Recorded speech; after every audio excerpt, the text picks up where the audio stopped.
if your device has low memory, onDestroys method is called by the system when it destroys the activity.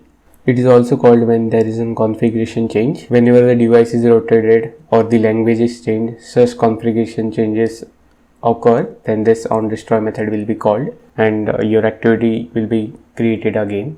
In such situations, you should use the view model that I will be explaining in the further videos. To prevent the user from inconsistency, you should use onSaveInstance and onRestoreInstanceState method to restore the state where the user left off. So whenever your app is in foreground, it will be a least possibility that your app will be killed. Then if it's in on pause state, it has just more than that possibility, and if it's on stop, it is more of the probability that your app is killed. But this is only applicable if there is a memory lag, otherwise your app will be not killed. So these are the methods: onSaveInstanceState and onRestoreInstanceState. So how you persist is, you just feed in your data. In this, you can put all these things in this state.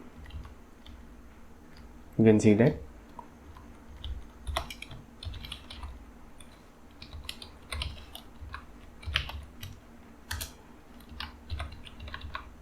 Again, you could retrieve this over here on the restore state, and you should set it to UI.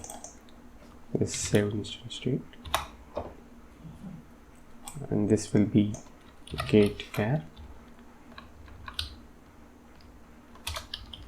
This is not nullable. Then after you get this saved instance state character or any type of data, you should update your UI with that.